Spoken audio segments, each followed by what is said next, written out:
uma outra forma de pensar foi através de diversas partições, né?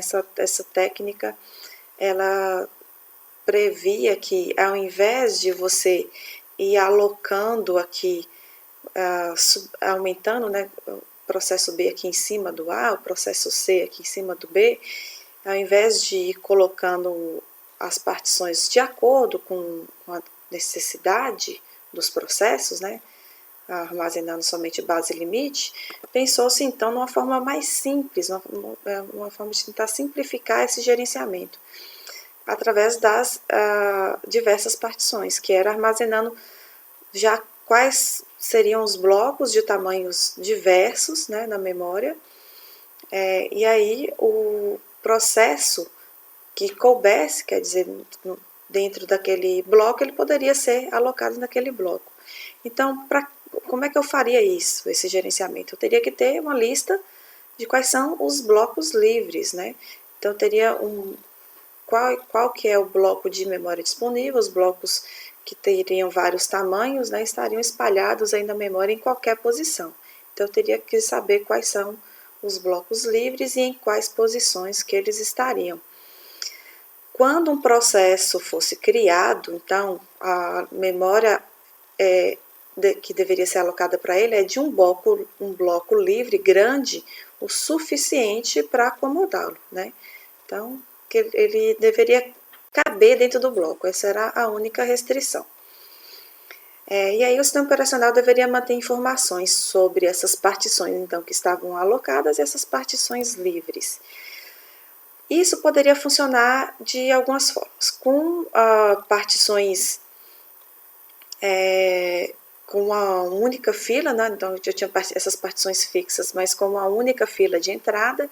Então aqui tem o tamanho das partições e aqui eu tenho uma fila de processos, né? Na medida que eles vão sendo criados, eles vão vindo aqui e ocupando as partições, né? Então tem que ser em uma partição que caiba o processo, né?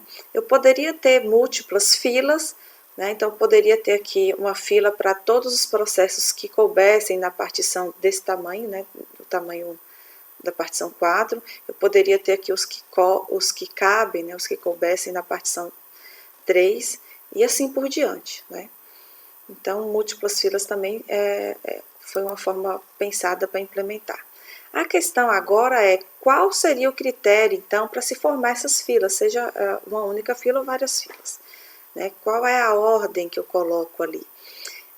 Então, a ordem de alocação, foram pensadas 3 principais estratégias, que nós chamamos de First Fit, Best Fit e Worst Fit. A First Fit, a ideia era alocar no primeiro bloco livre que fosse grande o suficiente para satisfazer a requisição.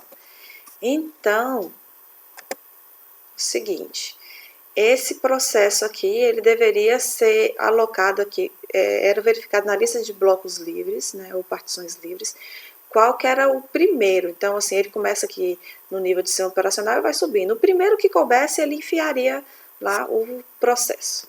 A ideia é essa. O melhor, o best fit, não quer dizer que é o melhor algoritmo, né? É o nome dele. Ele aloca o menor bloco livre que seja grande o suficiente, né? Então, ele deve fazer uma varredura aí na lista de blocos livres e ainda verificar o tamanho de qual que é o bloco livre, que é grande o suficiente, porém menor possível, né, para ser alocado esse processo, né? Essa ideia era para tentar diminuir o tamanho da fragmentação interna que acontecia aqui, né? Então, por exemplo, se um bloco aqui era alocado, um processo alocado aqui na partição 3, e ele ocupasse aqui da base até esse pedaço aqui, por exemplo, então sobraria um restante aqui que nós chamamos de fragmentação interna, né? Então, por isso a ideia era tentar minimizar a fragmentação interna. E aí, então, por isso colocar no menor bloco que caiba, né, o processo. E por último, o pior, não quer dizer que é o pior algoritmo, mas é o nome dele, né? Aloca o maior bloco livre e deve procurar também, né, nessa lista inteira, né, de quais são esses blocos blocos livres e ele produz um maior desperdício dentro do bloco, mas a ideia era tentar reaproveitar esse desperdício, né, essa fragmentação, para alocar um outro processo, né? Essa também era uma solução possível. Então, nós vamos chamar de fragmentação externa, um espaço de memória total, né, que existe para satisfazer uma requisição, mas ele não é contíguo, ele pode estar espalhado em vários endereços, em várias posições da memória. E a fragmentação interna é a memória alocada que pode ser ligeiramente maior do que a memória requerida.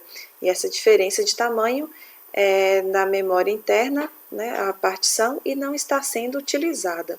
No entanto, ela também poderia ser reaproveitada de alguma forma.